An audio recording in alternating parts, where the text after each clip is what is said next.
sesi pembelajaran malam ini saya mencoba mengajak teman-teman sekalian untuk belajar kelompok terkait dengan pembelajaran NHT. NHT itu apa? NHT itu adalah Numbered Head Together. Yang di sini yang dimaksudkan adalah pembelajaran yang nanti bersifat pendekatan secara kooperatif, di mana nanti mahasiswa satu dan lainnya itu semuanya harus aktif. Jadi nggak ada mahasiswa yang nggak aktif, sehingga nanti di akhir pembelajaran tiap-tiap masing-masing individu akan mengerti apa yang disampaikan materi pada perkuliahan yang sebelumnya. Jadi ini yang saya ambil topik adalah materi yang kemarin terkait dengan pembelajaran risiko bisnis.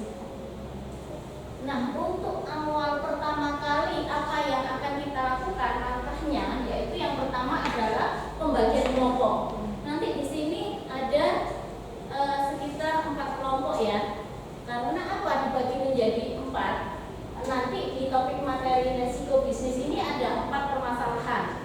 Jadi masing-masing kelompok nanti berisi 4 orang dan masing-masing mahasiswa akan membawa atau membahas terkait dengan masalah yang dia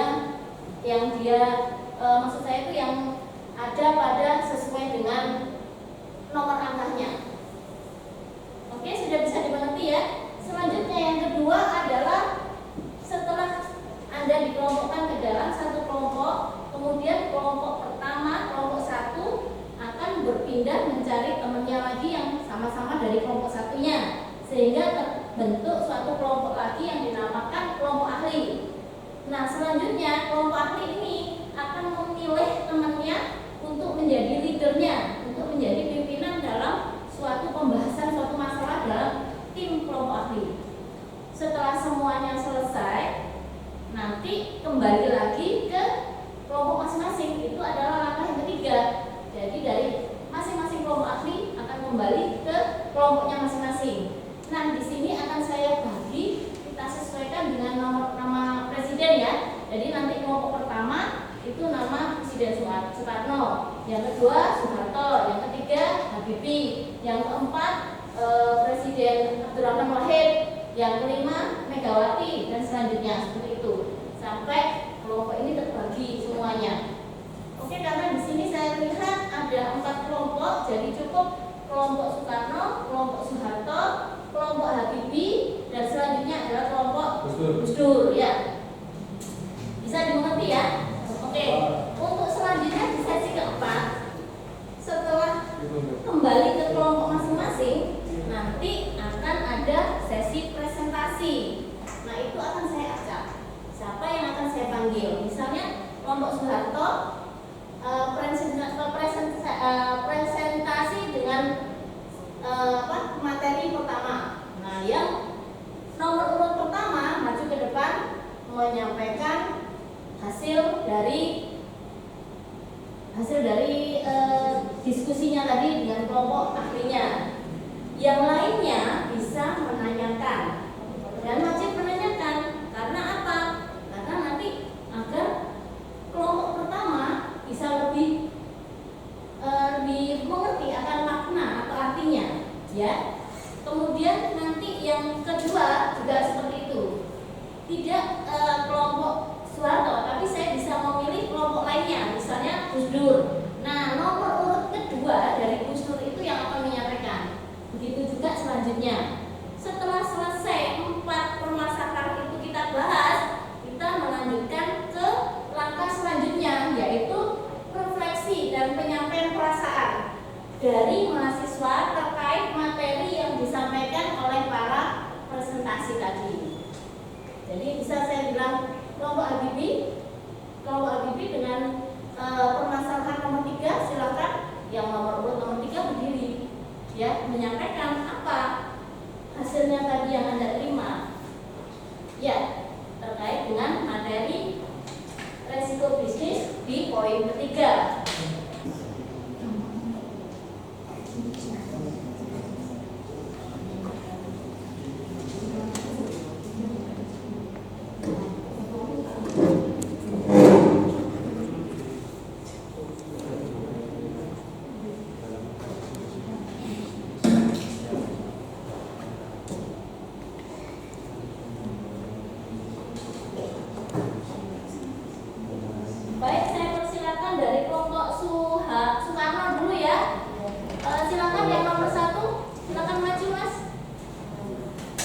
Beri plus boleh. Ya, silakan. Assalamualaikum warahmatullahi wabarakatuh.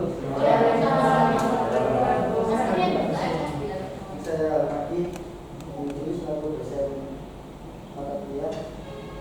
Di sini saya akan membahas tentang pengertian resiko.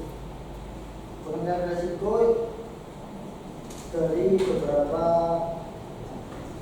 narasumber, yaitu dari Arthur William dan Richard. Resiko adalah suatu variasi dari hasil-hasil yang dapat terjadi selama periode tertentu. Resiko mempunyai karakteristik: satu, mempunyai ketidakpastian atas terjadinya suatu peristiwa; dua, merupakan ketidakpastian yang tidak terjadi atau menimbulkan kerugian. Wujud dari resiko yang bermacam-macam antara lain berupa kerugian atas harta milik atau kekayaan atau penghasilan, misalnya yang diakibatkan oleh kebakaran, pencurian, pengangguran, dan sebagainya. Berupa penderitaan seseorang, misalnya sakit, cacat, atau karena kecelakaan. Berupa tanggung jawab hukum, misalnya resiko dari perbuatan atau peristiwa yang merugikan orang lain. Berupa kerugian karena perubahan keadaan pasar, misalnya karena terjadi perubahan harga, perubahan selera konsumen, dan sebagainya. Ketidakpastian, resiko timbul karena adanya ketidakpastian, yang berarti ketidakpastian adalah merupakan kondisi yang menyebabkan tumbuhnya risiko, di mana kondisi yang tidak pasti itu muncul karena berbagai sebab, antara lain tenggang waktu antara perencanaan suatu kegiatan sampai kegiatan itu berakhir atau menghentikan, di mana makin panjang tenggang waktunya makin besar ketidakpastiannya. Keterbatasan informasi yang tersedia diperlukan dalam penyusunan rencana. Keterbatasan pengetahuan atau kemampuan atau teknik pengambilan keputusan dan perencanaan. Secara garis besar, ketidakpastian dapat diklasifikasikan ke dalam: satu, ketidakpastian ekonomi; dua, ketidakpastian alam; tiga, ketidakpastian kemanusiaan. Macam-macam resiko. Menurut sifatnya, resiko dapat dibacakan ke dalam: satu, resiko yang tidak disengaja; dua, resiko yang disengaja. Ketidakpastian secara ekonomi, contohnya dari ketidakpastian ekonomi antara lain adalah hasil kompetisi bisnis atau juga dan globalisasi ekonomi. Dengan adanya globalisasi, maka ada begitu banyak variabel yang saling berhubungan, sehingga menimbulkan ketidakpastian naiknya harga minyak, krisis finansial, atau juga melemahnya dolar adalah sejumlah contoh ketidakpastian ekonomi. Yang kedua, ketidakpastian disebabkan oleh alam, yaitu adanya gempa bumi, tsunami, atau juga banjir bandang yang tiba-tiba melanda. Dan ketiga, ketidakpastian yang disebabkan oleh perilaku manusia. Contohnya pengendara sepeda motor yang perilakunya acap kali melanggar aturan, sehingga menimbulkan ketidakpastian dalam pengaturan lalu lintas. Silakan kelompok Habibie memberikan pertanyaannya untuk ini terkait nomor 1. Perkenalkan, nama saya Bunadriana, perwakilan dari kelompok Habibie. Coba berikan contoh yang dimaksud dengan ketidakpastian secara ekonomi itu seperti apa? Mohon bisa dijelaskan. Contoh dari ketidakpastian ekonomi itu akibat dari globalisasi. Dengan adanya globalisasi, maka ada begitu banyak variabel yang berhubungan sehingga menimbulkan ketidakpastian seperti harga minyak, krisis finansial, dan melemahnya dolar. Untuk ketidakpastian yang disebabkan oleh alam, itu adanya gempa bumi atau bencana alam lainnya, dan ketidakpastian yang disebabkan oleh perilaku manusia, yaitu pengendara sepeda motor yang perilakunya akan melanggar aturan atau misal era. Variabel yang dimaksud dengan variabel hubungan tadi yang dimaksud dengan rinciannya itu seperti apa? Mungkin dari tadi yang kelompok ahli yang sudah tadi bekerja sama bisa membantu temennya yang menyampaikan, boleh. Harus kelompok Soekarno aja.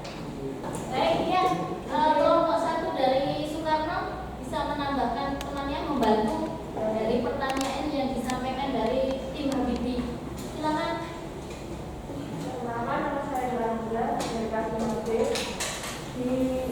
Dari ketidakpastian secara ekonomi itu ada 3 variabel yang saling berkaitan, yaitu variabel secara kerja, investasi, dan tingkat inflasi secara parsial mempengaruhi secara signifikan.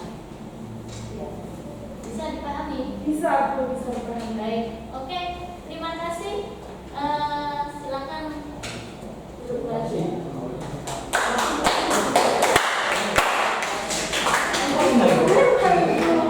Baik, untuk selanjutnya pertanyaan topik materi yang akan dibahas yang nomor 2, silakan untuk tim Gusdur ya untuk menyampaikan.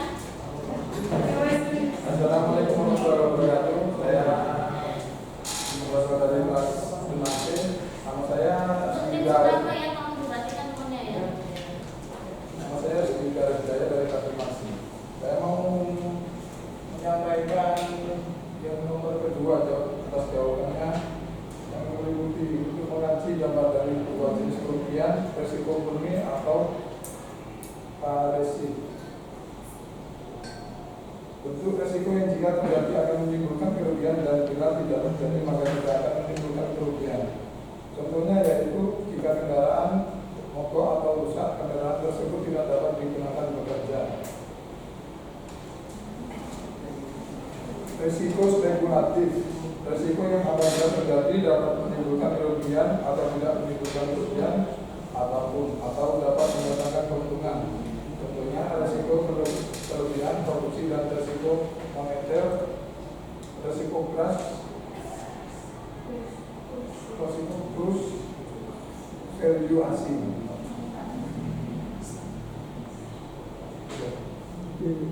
Terima kasih dari saya. Baik, mungkin ada yang ditanyakan dari kelompok lainnya? Ya. Silakan.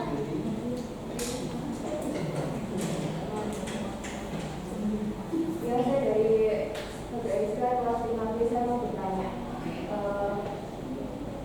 contoh dari resiko itu seperti apa? Terima kasih.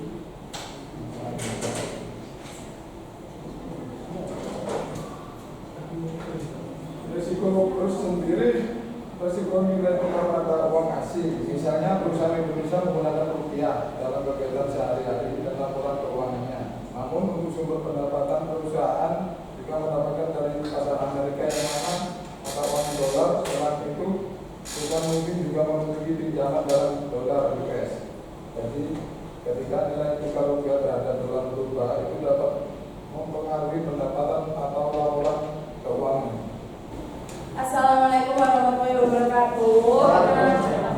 Perkenalkan, nama saya Dewatriana, saya perwakilan dari kelas 5C. Jadi di sini saya akan menjawab tentang pertanyaan nomor 3, mengkaji macam-macam risiko bisnis beserta dampaknya terhadap perusahaan. Jadi di sini ada 5 macam risiko bisnis, yaitu yang pertama risiko pada perusahaan, yang kedua keuangan yang beresiko, yang ketiga adanya resiko permodalan, yang keempat ada risiko terjadi pada pasar, dan yang kelima adalah risiko operasional. Jadi di sini saya akan menjelaskan satu persatu tentang pengertian dari 5 risiko macam-macam tersebut.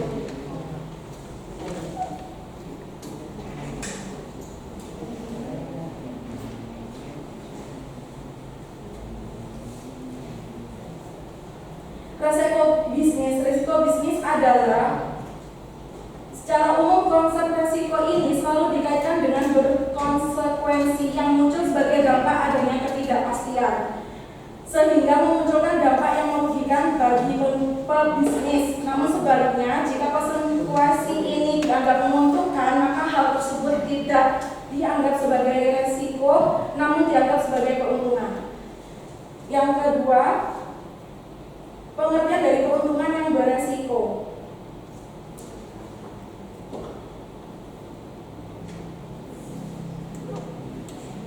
Resiko keuangan atau istilahnya financial risk adalah segala sesuatu bentuk keputusan yang berkaitan dengan keuangan yang menimbulkan kerugian. Risiko ini sangat berkaitan dengan berpengaruh pada transaksi neraca, kewajiban kontrak kerja, dan jatuh tempo pembayaran hutang. Bagaimana metode dapat dipergunakan? Kita dapat menggunakan ilustrasi suatu perusahaan, hipotesis sebut saja PT X yang merupakan perusahaan otomotif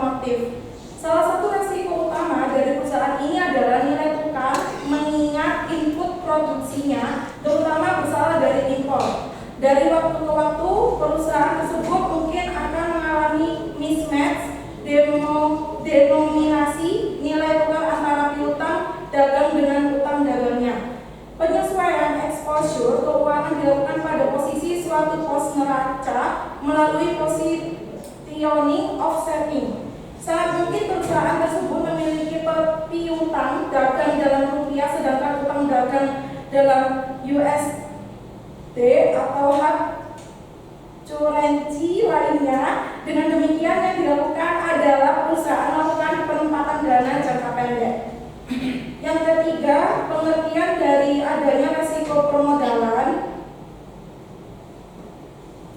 Metode penelitian ini digunakan dalam penelitian ini menggunakan analisis jalur untuk menganalisis pengaruh secara langsung maupun pengaruh secara tidak langsung. Populasi dalam penelitian ini adalah seluruh perusahaan manufaktur yang terdaftar di Bursa Efek Indonesia atau BEI periode 2016-2018 dengan teknik pengambilan sampel menggunakan purposive sampling. Hipotesis penelitian ini dianalisis menggunakan aplikasi SPSS dengan teknik analisis regresi linear berganda.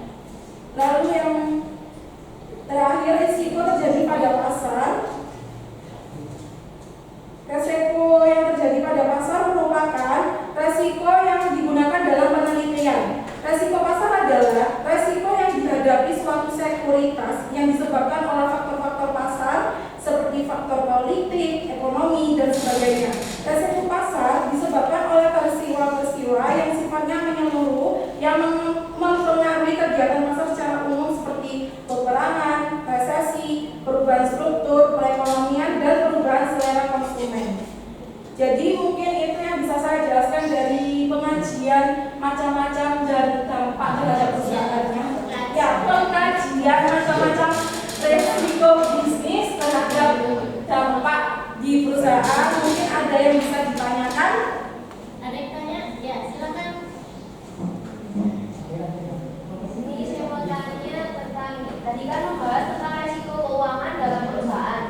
Dan di situ perusahaan menerapkan beberapa metode-metode suatu darurat. Nah, itu bisa dijabarkan? Terima kasih. Nah, jadi di dalam praktek perusahaan yang sudah Anda tanyakan, itu menerapkan beberapa metode-metode di atas sebagai suatu bauran atau policy mix. Jadi perlu ditekankan di sini bahwa manajemen risiko bukan upaya menghilangkan risiko. Tidak ada aktivitas bisnis tanpa risiko, yang ada hanyalah optimisasi. Optimisasi dilakukan dengan mencari risiko yang terendah untuk target hasil atau return tertentu, atau untuk tingkat risiko tertentu diidentifikasi berapa target hasil terbaik yang dicapai. Trade of risk return adalah jantung dari manajemen risiko. Ya, bisa dipahami. Baik, ada pertanyaan lagi?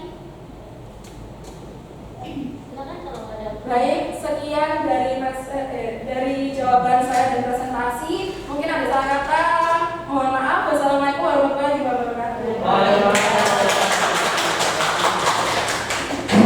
Terima kasih. Selanjutnya untuk pengkajian yang materi nomor 4, silakan dari kelompok Soeharto ya. Untuk Assalamualaikum warahmatullahi wabarakatuh. Saya versi dari kelompok Soeharto. ya, biar jelas.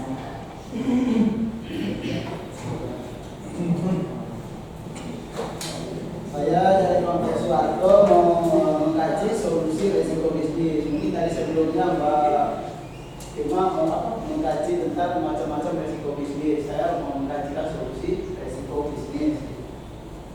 Sebelum memahami lebih jauh mengenai jenis risiko bisnis, ada baiknya kita mengetahui terlebih dahulu apa itu risiko bisnis.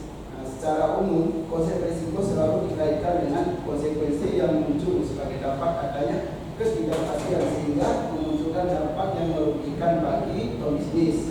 Namun sebaliknya, jika konsekuensi ini dianggap menguntungkan, maka hal tersebut tidak dianggap sebagai risiko, namun dianggap sebagai keuntungan.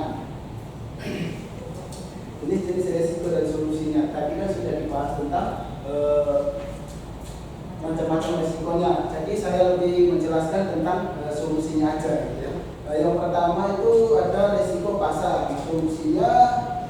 Solusinya adalah Anda perlu memahami kondisi pasar dan kemungkinan yang akan terjadi masa depan, mulai dengan melakukan pendekatan personal dengan pelanggan Anda. Misalnya,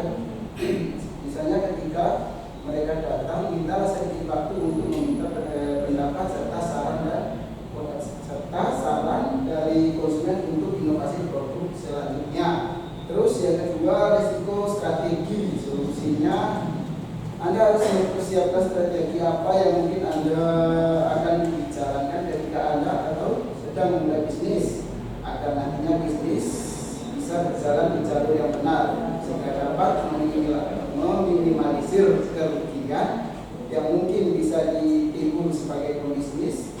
Anda juga tidak boleh egois dan menganggap apa yang Anda pikirkan adalah benar. Anda tetap harus memikirkan kondisi pasar yang ada dan berani untuk memiliki strategi yang mungkin tidak langsung mendatangkan profit namun akan menghasilkan profit jangka panjang ke depan. Habis itu ada risiko kredit. Solusinya risiko operasional. Misalnya perusahaan akan melakukan rekrutmen untuk bidang bisnis development sebanyak 5 orang. Padahal setelah dijalani ketahui bahwa sebenarnya kebutuhan mereka merekrut 5 orang ini karena adanya pekerja yang tidak efisien sehingga hanya dengan 3 orang saja sudah cukup. Tentunya ini dapat merugikan perusahaan dari segi materi dan waktu, di mana perusahaan perlu memberikan gaji bagi karyawan tersebut dan perusahaan juga melakukan waktu yang cukup lama ketika proses rekrutmen. Terus ada 5 jenis solusi ya. Ada 5 jenis solusi resiko bisnis nanti yang Anda selesaikan di sini. Ada 5 resiko strategik, kepatuhan, operasional, finansial, sama yang satunya lagi reputasional. Resiko finansial contoh lain misalnya ketika perusahaan Anda memiliki banyak utang dan Anda harus melunasinya dalam jangka pendek. Hal ini akan berpengaruh ke arus ke perusahaan karena utang ini perlu didahulukan untuk dibayar. Terlebih jika ada bunga yang tinggi, solusinya adalah membuat sistem jual beli dengan ketentuan yang lebih aman. Misalnya pelunasan pembayaran hanya sebesar 5% dari total biaya tagihan dan diatur mengenai denda bagi klien yang terlambat melakukan pembayaran. Selain itu, hindari utang apabila bukan untuk keperluan mendesak. Untuk resiko legalnya, selain itu resiko keputusan juga berkaitan erat dengan strategi, resiko kepatuhan, operasional, finansial, reputasional. Reputasional kan itu finansial sudah, finansial, strategi juga sudah, operasional juga sudah, yang belum kepatuhan sama reputasional. Baik, demikian terkait pemaparan mengkaji solusi risiko bisnis beserta dampak terhadap perusahaan. Mungkin ada pertanyaan dari teman-teman, silakan. Silakan ya? Iya, Pak. Silakan. Saya mau tanya terkait pendapat Tapi Sulata bisa membantu ya, atau kelompok lainnya bila mengetahui jawaban dari solusi. terkait solusi resiko bisnis. Bagaimana penerapan solusi resiko bisnis tersebut dapat dikatakan berhasil dilakukan dalam suatu perusahaan? Terima kasih. Ada temannya yang bantu jawab ya, silakan. Perkenalkan, nama saya Hendro Jonathan dari kelas 5B. Saya akan menjawab dari pertanyaan Mas Diki tentang bagaimana penerapan solusi risiko bisnis yang dapat dikatakan berhasil dalam suatu perusahaan. Penerapan manajemen risiko yang berhasil ditunjukkan dengan adanya identifikasi dan analisa risiko sesuai tingkat kepentingannya. Risiko dimitigasi, dilacak, dan dikendalikan secara efektif. Permasalahan dicegah sebelum terjadi dan pegawai secara sadar fokus pada apa yang akan mempengaruhi pencapaian tujuan suatu perusahaan tersebut. Bisa dimengerti? Bisa, terima kasih Mas Andreas. Jawabannya.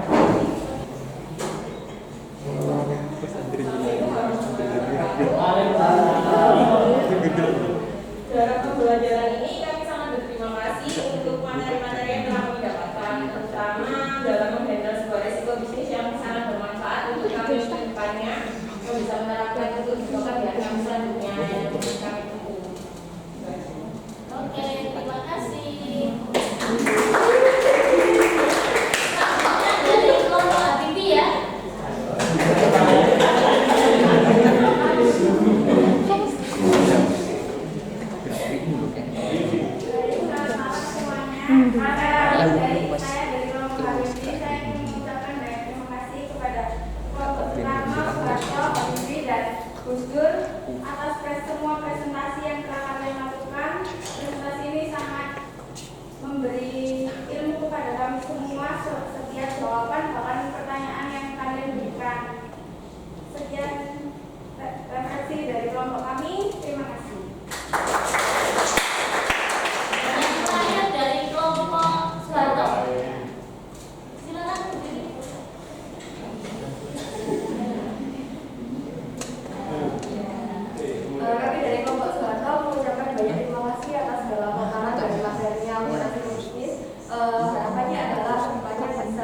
menjadi pertimbangan kita dalam melakukan bisnis. Terima kasih. Wassalamualaikum.